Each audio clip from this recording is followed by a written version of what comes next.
Hello guys, how you doing? I know that it's a tiring day.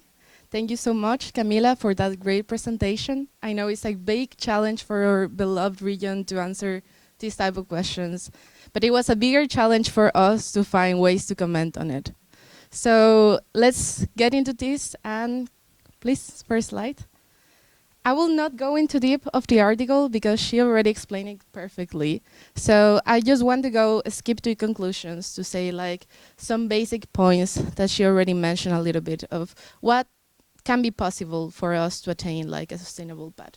Like first of all, like there needs international actions. There needs to be a cooperation and multilateral in trade, also in finance, and this is needed for us to grow even if we are in Latin America. So we need international support. But on the other hand, we also need domestic policies. We need to change the tax system in a region. We need more investment on it. We need more redistribution of wealth. We need this. We need the poverty elimination and social protections, and also the investment on research and development. This is very important for the point that Camila mentioned on create an endogeneity of technological production.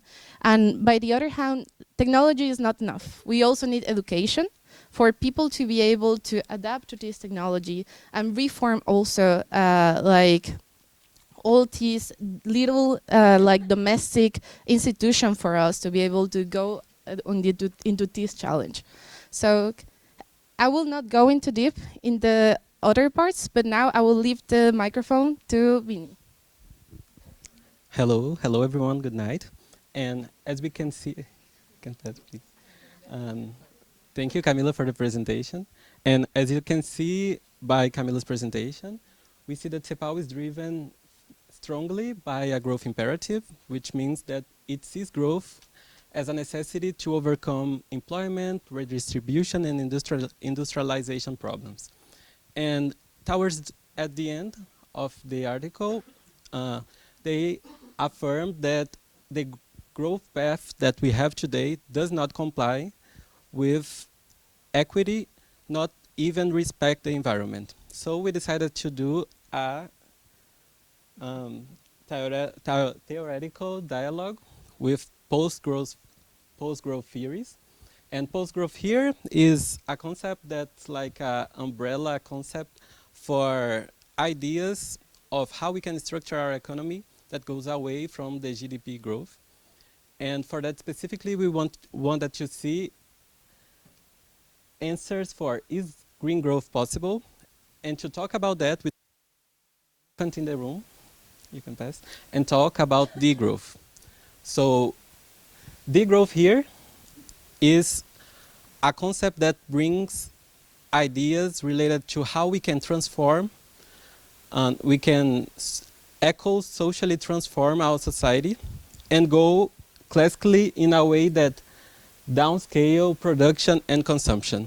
So it asks us to reflect how we structure our society and how we think of our economy.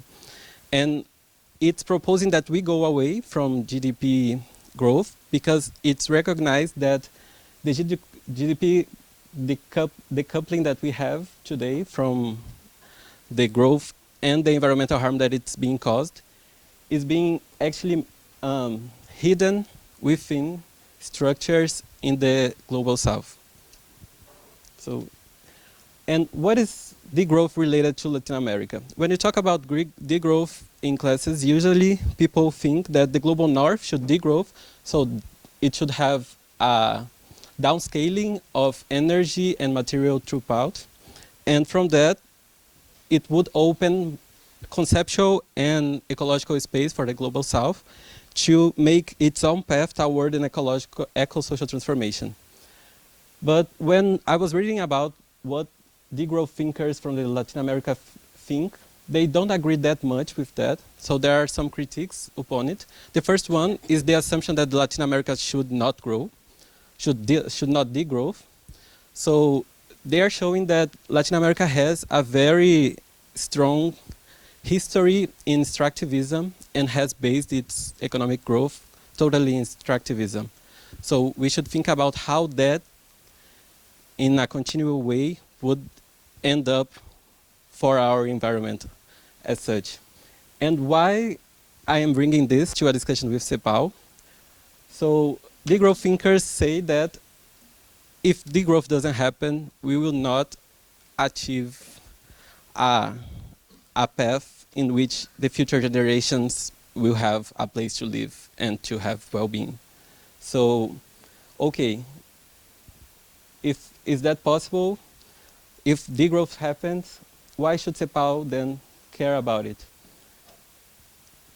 Mostly, they say that if we had a degrowth in global north, Latin America should think of how we would deal with that, because then we would have a reduction in consumption, and that would mean a disbalance in balance of payments. And as we saw, it could cause a recession, and it could diminish our possibility of growth in key sectors, something that degrowth also recognized. And we wouldn't escape the loop of inequality. You can pass, Sofia, please. And thinking about how are the intersections between degrowth and Latin America structuralism, we have one of the fathers of Latin America structuralism, that's Celso Furtado. He was not a degrowther at all. He was a developmentist. And he, in his work on the 70s, was already bringing about how we should reduce consumption and how we in a way of stopping consumerism, and also how we should move away from extractivism. So those thoughts could be aligned with some of the ideas that are being proposed now in the Global South theories of degrowth, like Escobar bringing Buen Vivir, and also how indigenous knowledge could be like integrated, and how we could think a society that has our structures being taken into consideration. And you can pass, please. And with that in mind, we would like to open a question: is if Latin America ecological, if it is possible to have a Latin America structuralism that is ecological or a post-less. In that sense, I will leave like the epistemology and the ontology of it for the academics, but we put some directions that we thought that could be followed, and for that would be like a further center-periphery power analysis. That's something that Paula will bring. A focus on redistribution, something that Sofia will bring towards the end. Have an expanded vision of the environment. As we saw, the model accounts for CO2 emissions, but we also have biodiversity limits being taken into account, planetary boundaries that has an open for multi-layers of talking about the environment. And what we should have abandoned in that perspective would be the idea that unlimited industrial expansion is necessary, and the extractivism growth models. And now I pass you. Thank you so much, Vinny, for bringing the degrowth debate that is always very spicy. Okay, I will go deep into critical topics, that is a case study. The case study of the energy of the future. Next, please. Okay, we will see the critical materials. I will cook a little bit this topic. So first of all, let's see why Latin America is important in this topic. Latin America has, I don't know if you can see well this graph, but Latin America has almost 50% of lithium reserves in the world. And it has like almost 36% of the production inside of a region. At the same way, we also have a huge production of copper, being Peru and Chile one of the main producers on the world. So as you can see, our region is not just rich in these very important critical materials, but also we have many other minerals that are important for today's green technology. And Mexico, my country, even if it's not right now a key player, it also gives us a very interesting example of how they nationalize lithium industry and create their own production that is lithium MX to assure that the state has the control. So now that we have this first point, can you put in the next one? What is the geopolitical context? In which world we are talking about? First of all, there is a race for critical materials. The US is doing the US Inflation Reduction Act that requires huge amounts of electric vehicles. These electric vehicles needs lithium to be able to function. Where are these lithium? Well, of course, in Latin American trade partners. By the other hand, the European Union, where we are right now, has signed recently agreements with Chile and Argentina to have critical raw materials partnership. And finally, we have China, the elephant in the room, that basically is who dominates the refinery of lithium. So it doesn't matter where the lithium comes. China will probably make the profit out of it. So we have this, and by the other hand, China also controls 70% of graphite and control key assets in our territory, like Latin America, in Chile, Argentina, and Brazil. So we have this thing. And Latin America is not right now a producer, it's a supplier of raw material. Can you go to the next one, please? So in this context, maybe you cannot see the title, but the question is, in this geopolitical context, is the future any different of the path dependency that we have until now? So the trend said, like, global demand reinforces extractivism, but gives very little incentives to develop technology. By the other hand, as maybe we already saw a little bit on the Camila's exposition, most of the technology has the patents in global north value chains. And foreign companies are the ones that usually have the part of the global value chains in this industry that is more profitable. By the other hand, we have fiscal austerity and right-wing governments that are right now growing up in Latin America. So this also makes more difficult to have industrial development and policy and protection of the environment. Being green is not very attractive anymore in political discourse.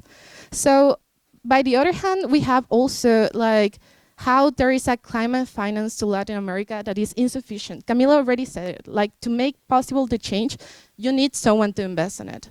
So we have many problems here. And now the next one, please. So in this scenario that I just quickly sum up, I have a question. Latin America has the minerals that will give the energy for the 21 green transformation of this century. But if we don't change the structural dependency path, we can beat the green basement of global north. So the question is not if they need us, they do. The question should be like Latin America is ready to like promote a green policy that is sovereign, that is diversified, that can assure us to not repeat the historical cycle of dependency and to have under a new ecological discourse and the path that we have always been falling on that is dependent on the north. So I think that this will be the question right now. I will leave the floor to Sofia to put another debate on the table. So thank you. Hello, everyone. So thank you, Camila, for the presentation. Thank you, Paula, and thank you, Vini. And my point will be on policy recommendations, specifically on Camila's point on inequality. So on the paper, we talk about the issue of income inequality. And in Latin America, 10% of the population receives 60% of the total income. The policy proposal that is on the paper is starting at a 1.5 a year tax on the top 10% income earners. We would arrive after some years in a 3% tax on income. And the expected result is reducing the Gini index for income from 0.46 to 4. Okay, this is already a great reduction. Income inequality moves very slowly, and in Latin America specifically, Vini, could you pass, please? It moves very, very slowly. So here I bring a case to show how this is true. In Brazil, for example, the same reduction that the policy proposal that Camila puts, that would happen in 5 years, if I'm not wrong, in Brazil needed 15 years to occur, from 95 to 2009. So it is a big shift. However, there are other factors that influence poverty, specifically wealth. So more than income inequality, there in Brazil and in Latin America in general, we have wealth inequality. That is the stock, not the flows. We have that the top 10% owns 70% of total wealth. And it just as income, it's a very sticky kind of situation. It really doesn't move. So Latin America is here. and as I said, the top 10% own 70%, and further, the top 1% owns half of it. So it's really, really concentrated. So let me get my paper here. Thank you. So this is not only an issue that it's being discussed in academia, it's an issue that is discussed in policy proposals nowadays. Here in France, we have the proposal of taxing the super rich by 2%, and recently, Swiss voters rejected the proposal of taxing inheritance. Well, but further than that, we have, for example, you can pass, please. The OECD talking about wealth taxing. They have this very nice paper that is the role and design of net wealth taxes in the OECD. And here they do a taxonomy, let's say, of taxes and how you can tax income and wealth. And in the end, what it's clear on this text is, oh, can you please put her, no. Next slide. Just because I don't know it by heart, guys. So in the end, one thing that they say is that capital income taxes alone will most likely not be enough to address wealth inequality. That is, just focusing on income won't help, because if tax is only levied on the return to investment, the post-tax return will largely, at least for the wealthiest taxpayers, which are the ones that we want to focus on, not be consumed, but be added to the principal and reinvested, thereby generating further and likely higher returns and allowing for wealth to continue accumulating. That is a beautiful way to say that we will reinforce historical processes that are already in place, as Paula very well said the other day. So the question that I have from this is, why we are not talking about wealth, wealth taxing and wealth redistribution in Latin America? Because it's even more, let's say, concentrated than income, and this would actually reduce the need of growth, because you would have already some type of redistribution on wealth.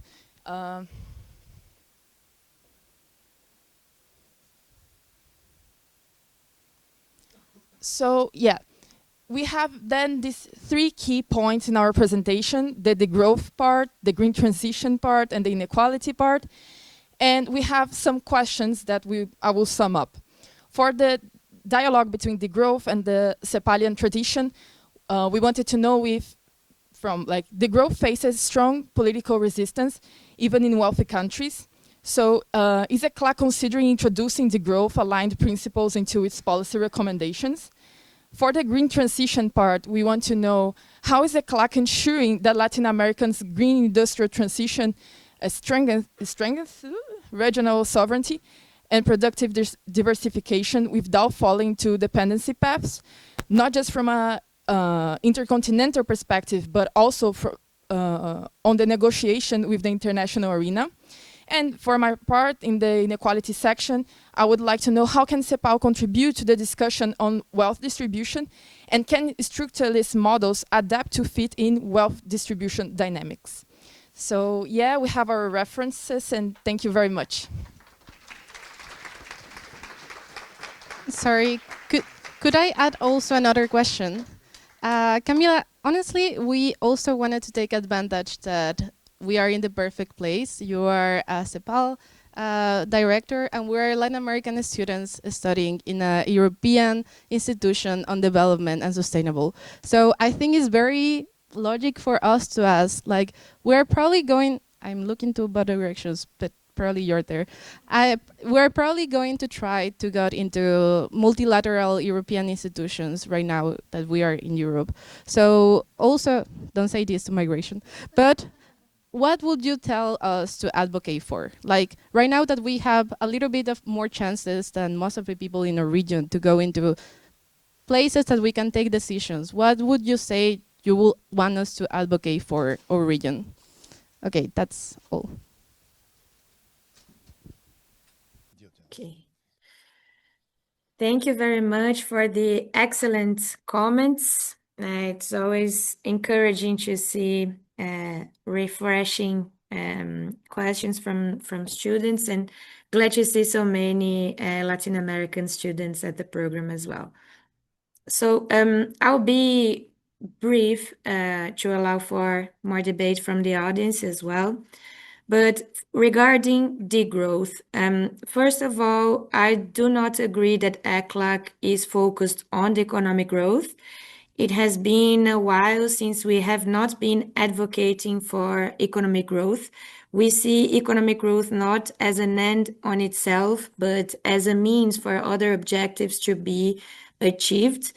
It is unquestionable that when there are periods of limited economic growth, such as the one that we have been experiencing, at least since the pandemic, this imposes restrictions to multiple other developmental objectives.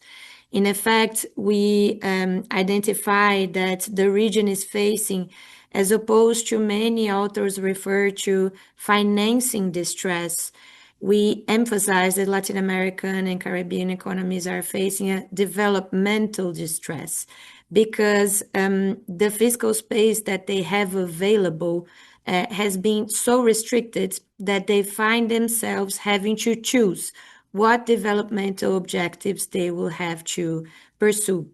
And this is because the indebtedness levels increased significantly during the pandemics, and so has the space, the fiscal space used for payments of interest rates and debt itself. And so the countries have been in this very fragile situation in which they have to choose what developmental objectives they will prioritize. And we know that climate, environmental objectives, they tend to remain at the end of the priority list. And now I shall like to provide some more personal perspectives on this debate as well, which is something that I also covered on my PhD research, and it always comes. I think that there is an obsession with growth, be it growth or degrowth. It does not matter what happens with the GDP. Again, GDP is not an end on itself. It should be seen as a means. It should be seen as an accounting result of something. When we look at the origins of GDP, GDP was created in Second World War II, in World War II, so that governments would have information on the impacts of the war. When we look at the Kuznets, the founding father of this accounting methodology, GDP is an accounting methodology. It's nothing but that. And even Kuznets himself has papers in which he expresses concerns about the political appropriations of GDP in itself, as if it were the single most important indicator of progress, of development, and it's not. When we think about decarbonization, considering the scientific evidence, we know, based on science, this is not me, this is not ECLAC, that world economies will need to decarbonize completely. We are speaking of a zero carbon world. We will need to achieve the so-called net zero emissions. And when we look at the investments that are necessary, so reducing the scale of economic production is not sufficient. We will need to change structurally the technologies and the practices. And when we look at the scale of the investments that will be required for this decarbonization, the full decarbonization to occur, and where we cannot decarbonize, we will need to invest in carbon capture and storage. This vast amount of sum, it's impossible from an accounting perspective. It's impossible that it will not result in economic growth. And finally, I find that the growth, and again, this is still on a personal perspective, is very fragile from an engaging perspective. It's very fragile politically. I do not think it engages, be it leaders, be it social, civil society. But coming back to an institutional perspective, it's not about economic growth, it's about wider developmental objectives. We have a clear commitment from not only Latin American, but the global community as well in relation to the 17 Sustainable Development Goals, and it's that in that direction that we should be looking at. Regarding the discussion on green transition, I think that this speaks directly to the point. There is an accelerated green technological race. We cannot be, I'm sorry for the strong word, innocent in this point, meaning that countries are fighting fiercely to sustain their grounds in global economic value chains. And ecological, climate, environmental criteria have been increasingly used as trade barriers for other countries to be able to compete in wider markets. So it's beyond, I would say, the race, the trade war that is currently in place is much wider than the climate emergency itself.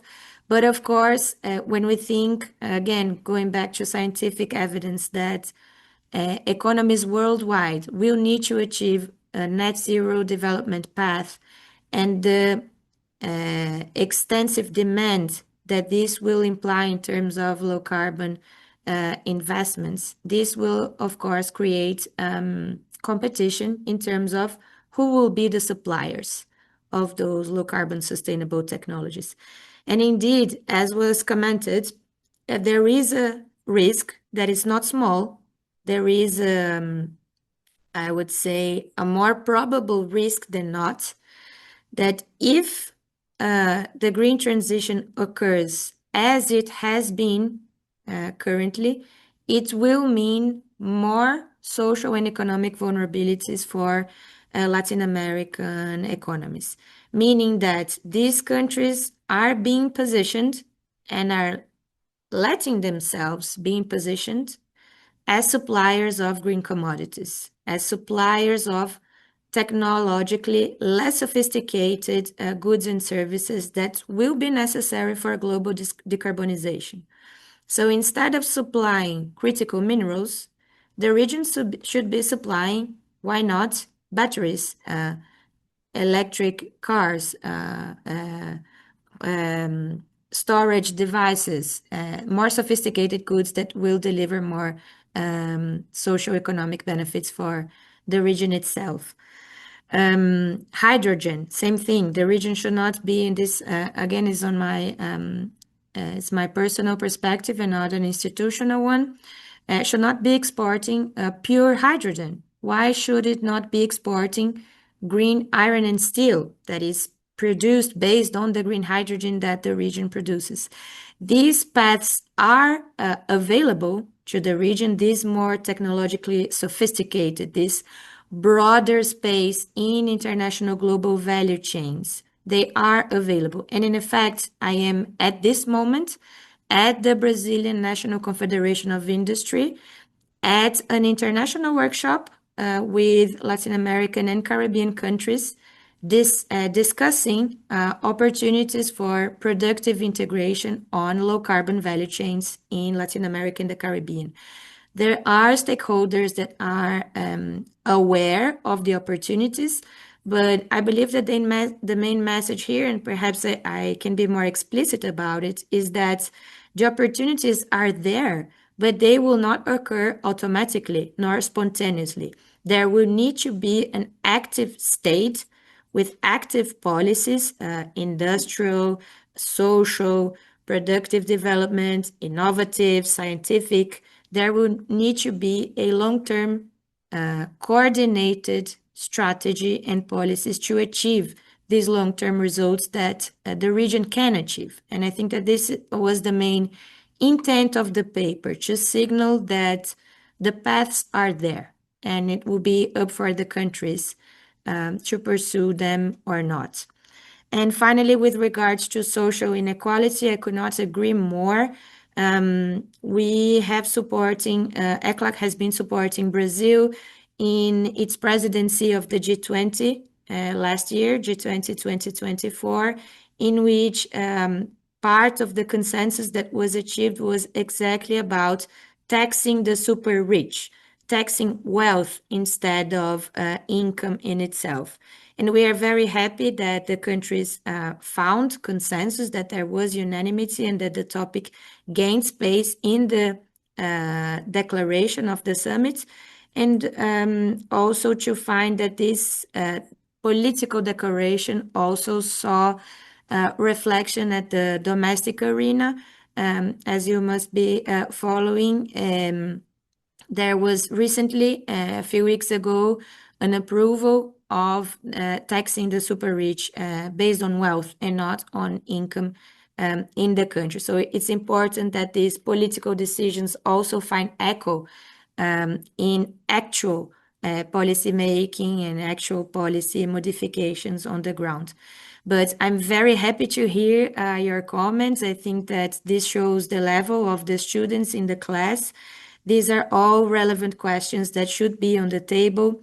And I hope that we can provide light, shed light into this debate.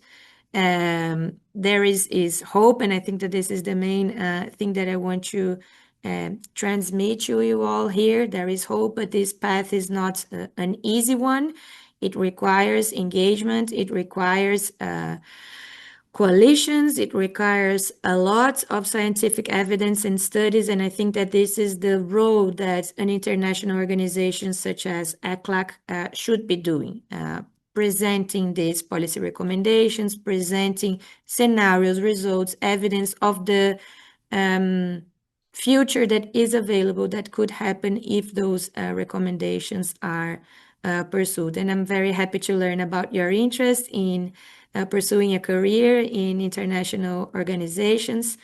Of course, international organizations have an important role to play. As I mentioned, we can support providing spaces for dialogues between countries, providing recommendations, providing evidence and technical support, but countries are sovereign.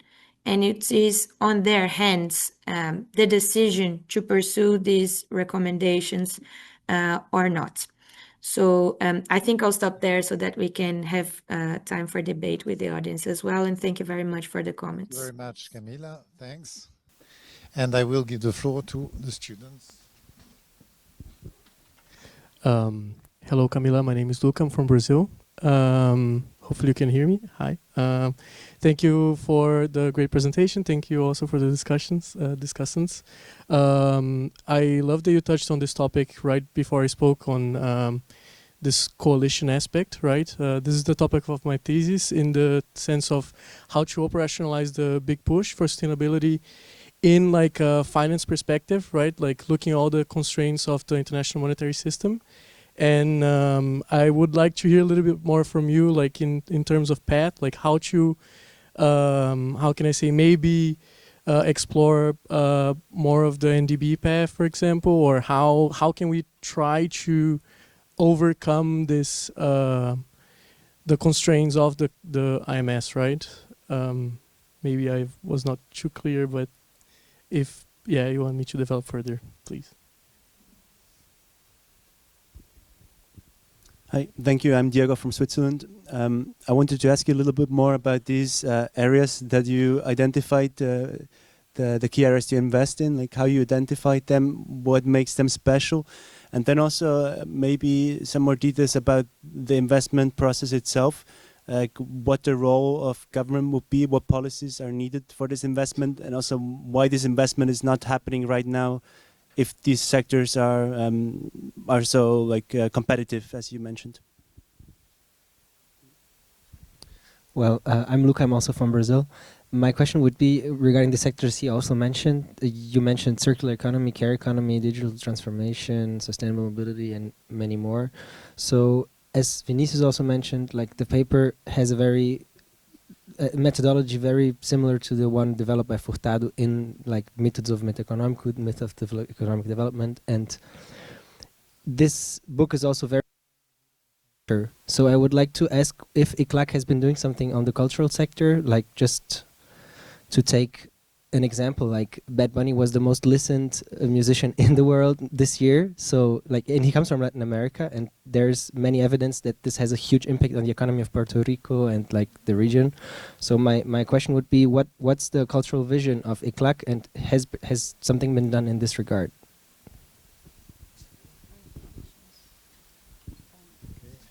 Yeah, we don't have only Lucas from Brazil. We also have Jonas from. Hi, I'm Jonas from oh my gosh. Yeah, no. Yeah, no. Jonas from Switzerland. By the way, I voted. I got like a few technical questions on the paper I couldn't find there.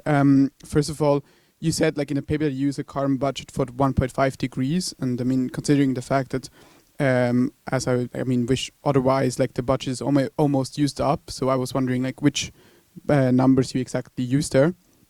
And then like also in the paper you kind of mentioned that there should be some kind of distribution mechanism, and I was wondering which mechanism you applied there, like out of what perspective you come there. And then based on that, sorry, it's a lot of questions, but like based on that, the question that like since this current budget is so small by now, there will like historically there will never be justice in that sense, like no matter what, like in countries in the global south will not be able to emit as many CO2 emissions as did in the global north. So what possibilities do you see there to kind of equalize this injustice over time? And then, sorry, one last question. In the paper, it's very technical, but in the paper you showed that like the historical decoupling has been much lower than what you proposed. And I mean, Hickel and colleagues also showed that this decoupling of like 4 or 5% is impossible. Like it has never happened in human history. And doesn't this kind of like in the whole model, doesn't this kind of create a huge problem that you can actually not equalize these growth rates as you propose? I give you back the floor for this first set of questions. I think you have enough for the first round, and yeah, and we'll collect another set after that. Mm-hmm. Very easy answers. No, once again, very good questions on the topic of coalitions. Perhaps this is for those of you who are Brazilians or Latin Americans. So ECLAC economic thinking is about almost 8 decades old economic thinking, and perhaps one of the most important novelties of the present, of the modern times, is the question of the house. So we have in our history in ECLAC trying to respond to what needs to be done, what policy recommendations should be on the table. And recently, especially under the leadership of our current executive secretary, Jose Manuel Salazar, we have been seeking also to answer how.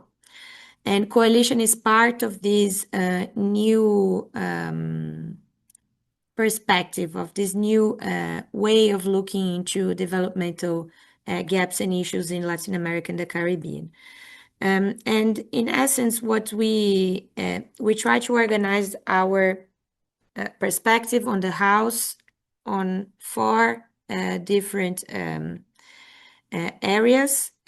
One of them is coalitions, which refers to building political coalitions, identifying stakeholders that agree, that support, that present consensus on these developmental priorities, that should be acting together, increase their synergies. And it also refers to identifying those stakeholders that are against it. For instance, in current days, there is a strong movement in terms of climate denial or science denial, more generally speaking.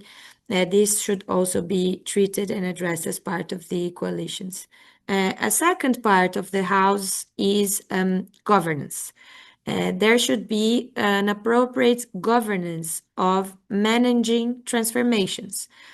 The current governance or the current way that institutions are framed and organized, they will likely reproduce the current developmental style. So we defend that it is necessary to think about a governance of transformation, building committees, specific institutional bodies that will create those spaces for change.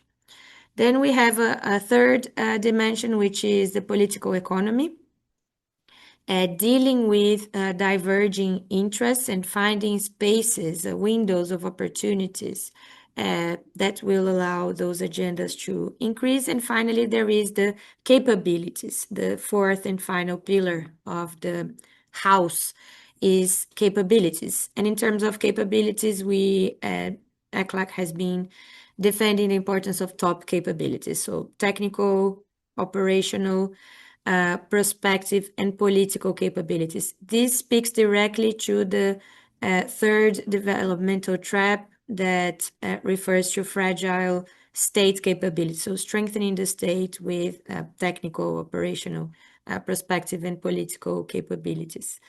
In the world of finance, going to your question, there is a new set of stakeholders that are taking place in the global financing arena. You mentioned the NDB, the New Development Bank.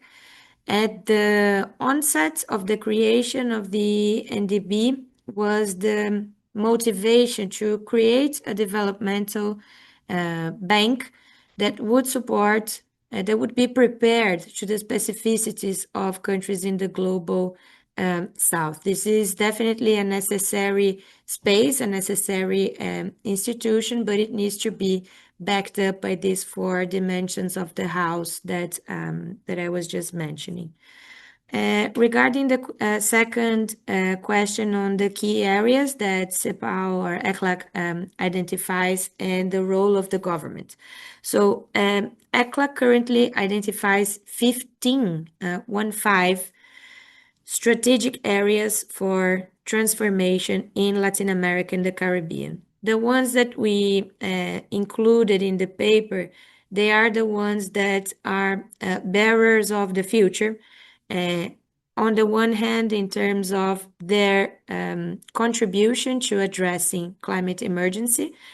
So amongst those 15 areas, we have energy transition, electric mobility, bioeconomy, circular economy, many of the areas that I would call named consensus. When we think about the climate agenda, they are there listed, but it's not only green areas per se. ECLAC also sustains that other areas should also be prioritized and be focus of investments. In the paper, we included the care economy, thinking about the social gap, but it's also an important sector when we think in terms of adaptation. Extreme events, they require a lot in terms of care infrastructure. And also thinking about future technological trends that have already demonstrated that they have come to stay, that they are inevitable, such as the digital transformation. So there, as I mentioned, there are 15 strategic areas. The mix of the areas will differ from country to country. For instance, Caribbean countries have a lot of emphasis on sustainable tourism, which is not necessarily true for other countries. So the mix will vary from country to country depending on their specificities, their availability of assets, the installed capabilities, etc. And you also made a remark about the role of the government and why these investments have not been further accelerated if they are so promising, as mentioned. One of the reasons why the pace of these investments is not as fast as they should is that there are contradicting incentives. Although there are some incentives for, I think that the most iconic case is renewable energy. Renewable energy is a sector or an area that presents incentives in virtually all Latin American and Caribbean countries, but it's not sufficient to incentivize renewable energies if these countries are subsidizing even more fossil fuels. In order for these technologies in areas to become fully competitive, they need to those criteria need to be harmonized and coordinated across different, across all areas from an economy-wide perspective. And also it needs to be said, I think the discussants mentioned this in terms of international cooperation, the climate financing commitments that have been established under the Paris Agreement have not been met. This means that Annex 1 countries have committed to an amount, $100 billion until recently, which was scaled up in COP29 to $300 billion dollars. But the amount that is estimated of the necessary climate finance is 1.3 trillion. So currently, non-Annex 1 countries, so developing and emerging economies, are facing a $1 trillion gap in terms of climate financing. These are a few of the reasons why these investments are not occurring at the speed that they could and they should in order to achieve Paris Agreement goals. On the question about Furtado and culture, this is an excellent question. Indeed, Celso Furtado is an author with contributions on diverse fields in culture, in regional development, in Latin American development, economic, social, and also on the environment. Celso Furtado came from the northeastern part of Brazil at a time when the droughts were very severe and had severe impacts on human lives and economic activities. He also has an important production on that end, and as was mentioned, on culture as well. Unfortunately, I cannot say that CEPAL has an important production on the topic of culture, but I think that this is definitely an area that requires thinking and contributions, because when we talk about structural transformation, this implies also important cultural transformations that we should be looking further into. And finally, the question about decoupling, speed, and the 1.3 degree, I could not agree with you more. And this is also what the climate science tells us, that the development path that was pursued by Annex 1 countries, by those more advanced economies currently, these development paths are not available for countries that are currently developing or emerging, because simply the planet will not be able to sustain the level of greenhouse gas emissions based on that same pattern. So this is part of the motivation to our question. If that same pattern of the past is not available, then what is the past that are available for Latin American and Caribbean countries? And again, I have to emphasize one of the key or core topics in the paper is that the green agenda, the climate agenda, can represent an opportunity. It can represent an opportunity when and if states are intentional, when they present explicit policies, but there is a development path whereby better levels of prosperity, universal access. Somebody mentioned also the buen vivir and traditional people's knowledge. These are all paths that are available and that can form part of a different development path for Latin American and Caribbean countries that should be on the table. I think I already answered the question about the speed of investments why it's not going as fast as it should. This is I don't know how much the program is focused on the climate agenda, but it's also always a glass half full, half empty. We celebrate, for instance, I was just mentioning the climate financing commitment. We celebrate that it was tripled from 100 billion to 300 billion, and in COP30 this year, there was a decision to triple also financing for adaptation. So it's not just mitigation that was tripled, but it's mostly glass half empty in the sense that $1 trillion gap remains and needs to be addressed, especially bearing in mind what I was just mentioning about the development path of the past not being available for this for developing countries. This means that there will be a need for further support for this paradigmatic shift to occur. Thank you. Hi, my name is Salina. I'm from Argentina. First of all, thank you very much. I think we really needed this seminar.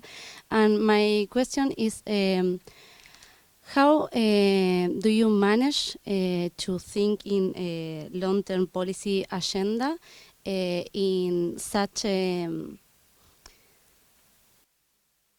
of the political, basically Bolsonaro, Milei, and then you have again like governments that are more aligned with certain policies. So you focus in the states that are like more aligned, or you try to think in an agenda that is more adaptable beyond that change of governments, or how you handle this crazy political.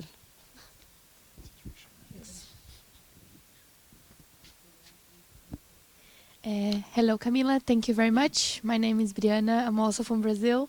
When you were talking about the window of opportunities, the fact that maybe Latin American countries have this opportunity of producing more sophisticated green goods, but that it was required more active from the states, good public policies, it made me think about, okay, we historically have been failing trying to do this kind of policies of substituting our imports, of trying to make any kind of shift in the global value chains in the 1940s, 1950s.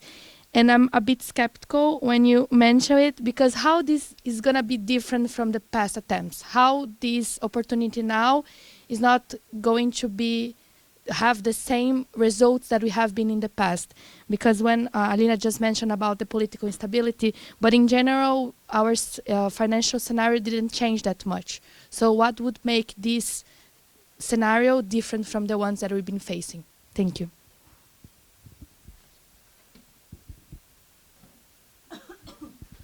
Hello, Camila. I'm Florian from Germany. Thank you very much for your talk. I have some questions related to the balance of payment constraint in your model. So I would be interested in, do you think that your model is like generalizable to every development country? Because from an accounting perspective, like not every country can be a net exporter. And is there like even a viable development path if you are having current account deficits? And related to this, like, would you recommend that a development country refrains from extractivism and selling raw materials, even if this puts it into a position of balance of payment deficits?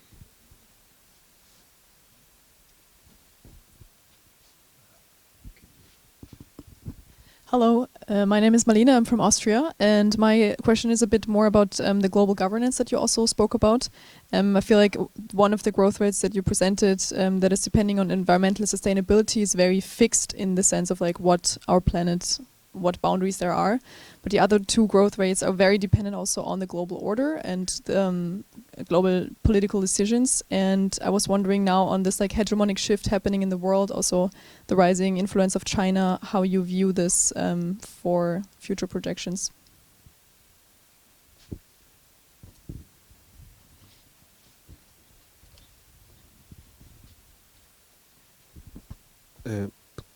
Hello, my name is Gian from Peru.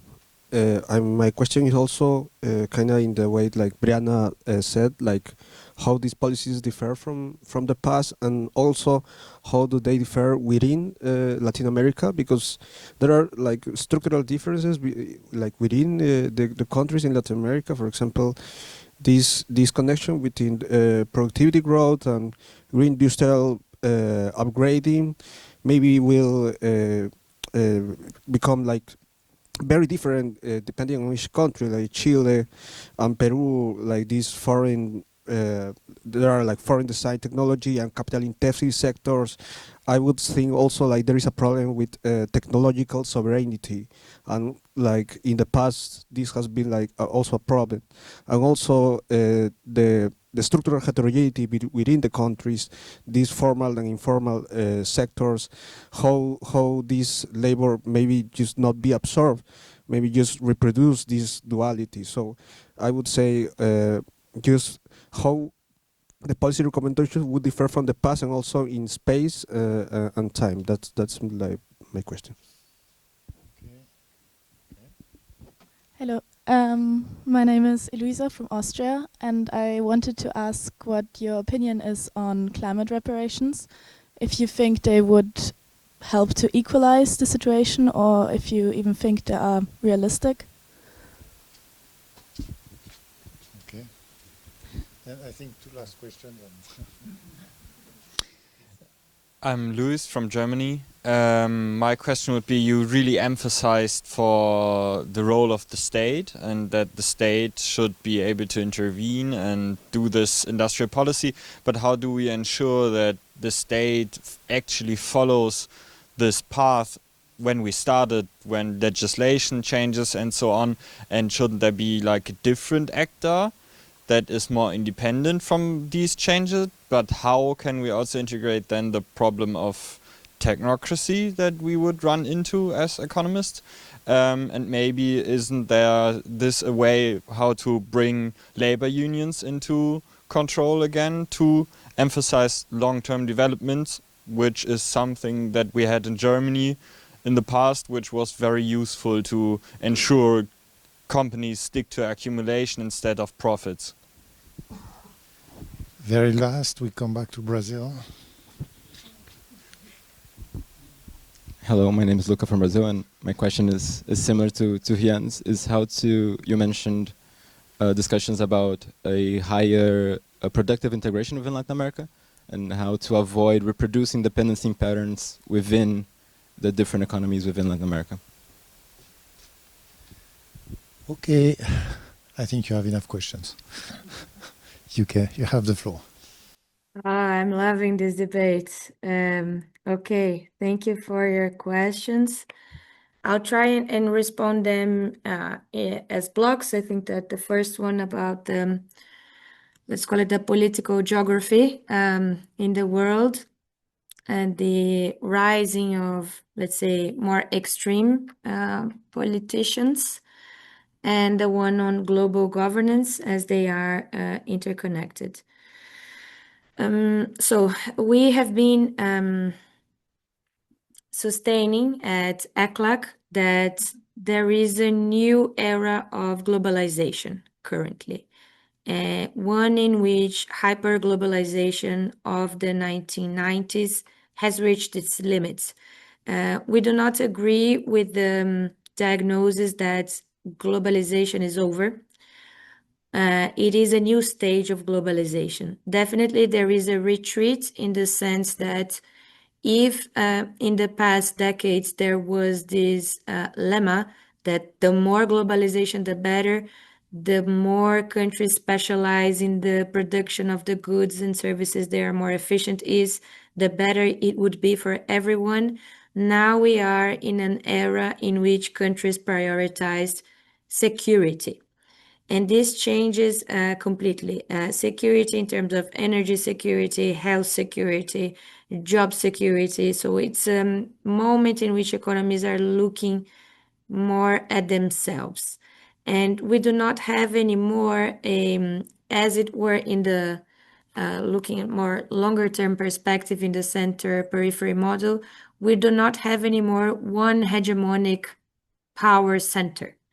Actually, the current era of globalization is one of polycentric globalization in which we identify many centers, many economic powers that are defining global economy. So that is to say that the present moment is different from previous eras.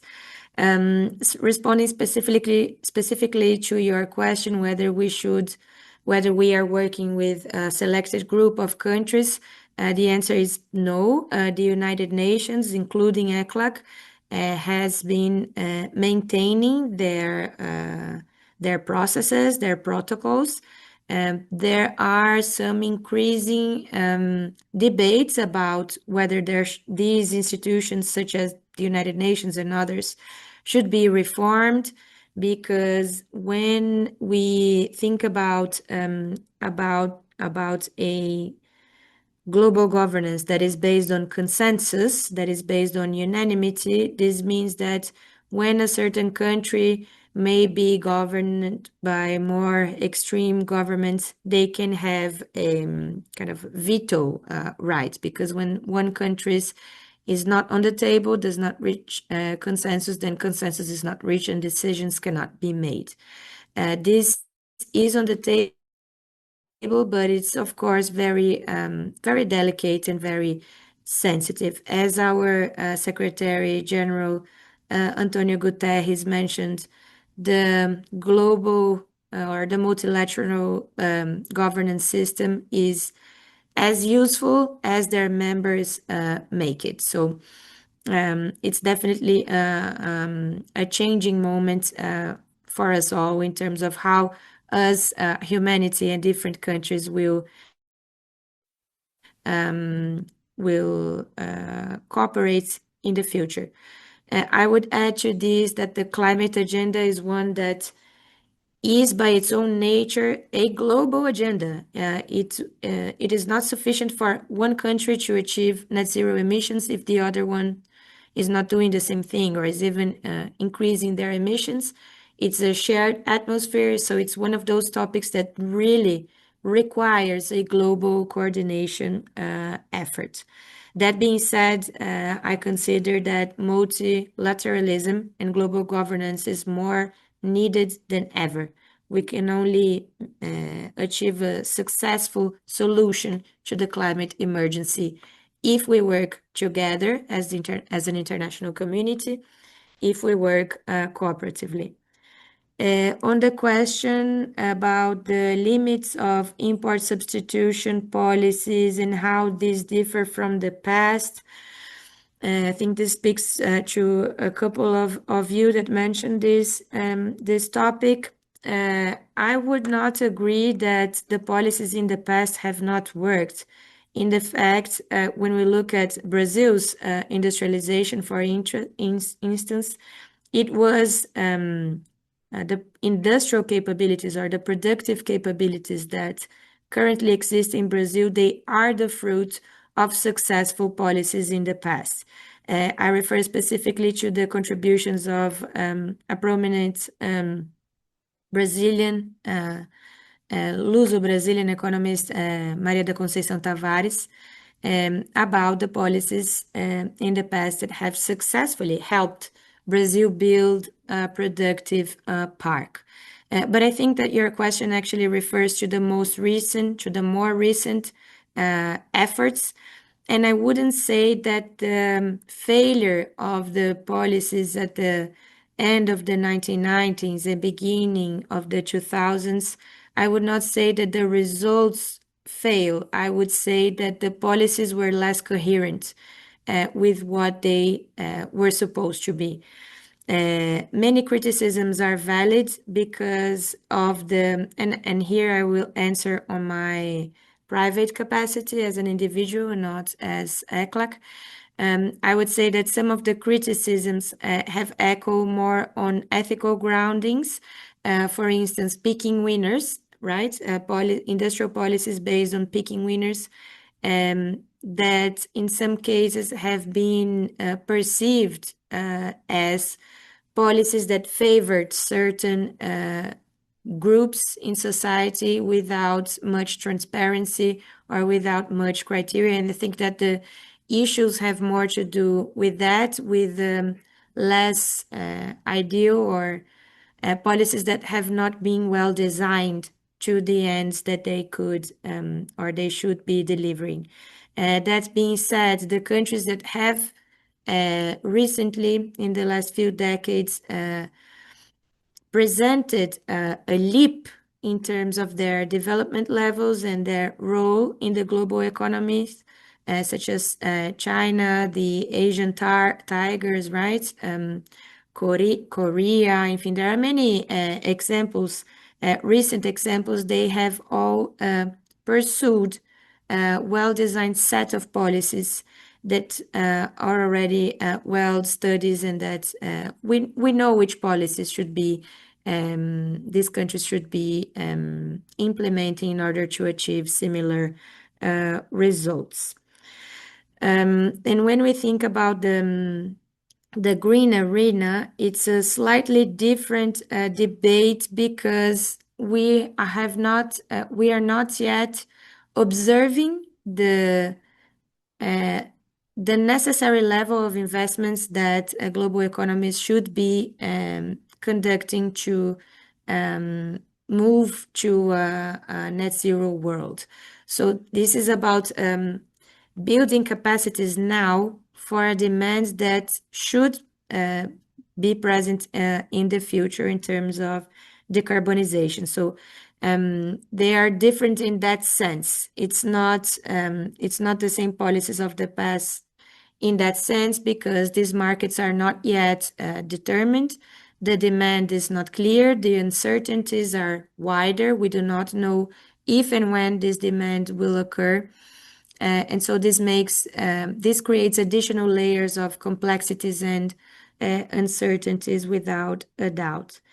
There was also a question about balance of payment constraints and how they manifest currently. And if I follow the question correctly, I must say that for most Latin American and Caribbean countries, balance of payments is still a major constraint to economic growth and to development. And this is a situation in which countries, I think Argentina is one of the cases that we can mention that was more dramatic, I would say, in the recent years. But Caribbean countries as well face the same constraints. This is a situation that comes to, that presents a ceiling in terms of the capabilities of expanding production or investments that these countries need. So because the imports grow at a faster rate than the capability of these countries to export, this means that they do not have sufficient foreign currency. And they have to increase their indebtedness levels that are already significantly high. And this then creates a ceiling. When we think about industrialization, moving up the value chain, or technological upgrading, this is a very typical case of balance of payment constraints. There was also a question about productive integration in Latin America and the Caribbean. This is an old debate. We could go back to Simón Bolívar, right, when this debate was emerging many decades ago. But we find at ECLAC that there are many opportunities for green regional productive integration. There are many gains that Latin American countries can achieve by pursuing an integrated strategy. For instance, I will illustrate the argument with an example. When we think about energy transition, our simulations show that when Latin American countries pursue an integrated strategy, the investment needs are lower, so the cost of the energy transition would be lower, and the risks associated with the renewable energies would be mitigated as well, especially in terms of intermittency. So because the energy matrix is integrated, this means that if in one single region there is being a problem, I don't know, there are clouds and solar photovoltaic panels are not producing as much energy as they should, in another area of the region, the energy that is being produced there could be supplied into this integrated grid. This is one example of how regional integration could contribute both to reducing the costs and increasing the benefits of low carbon transition. There was also a question about climate reparations, and I think that this question speaks to the recent mechanism that was created in the international climate discussion that refers to loss and damage. This is most definitely necessary, especially when we think about small island developing states. The region has many states that are classified as SIDS, small island developing states in the Caribbean, and these are regions that is no longer about adaptation because there isn't much that these small islands can do. Some of them are even predicted to vanish because of rising sea level. So there isn't much that can be done in terms of adaptation. So reparations are indisputable. They should be on the table indeed for the reasons that I mentioned. And finally, on the question about the sustainability of the state policies, I could not agree more, and I think that I was not explicit on this sense when I say that the state should have explicit policies. This policy framework must be agreed with society. It should fit within the framework of transformations management that I was mentioning on my previous remarks about the importance of forming coalitions, the importance of addressing governance, political economy, and capabilities. We know, based on evidence of experiences and case studies where deep transformations occurred, we know that the sustainability of the policies, the sustainability of the transformation, sustainability here in the sense of persistence in time, necessarily involves a solid social architecture, a solid institutional arrangement. And we know in the climate agenda in particular that the more stakeholders are involved, scientists, academia, civil society, NGOs, the productive sector, the financing sector, the more stakeholders are involved, the more robust the policies are, the more coherent they are with Paris Agreement goals, and the more stable they are, so in order to produce the desired transformations. But I'll stop there. Thank you very much, Camila. Thanks.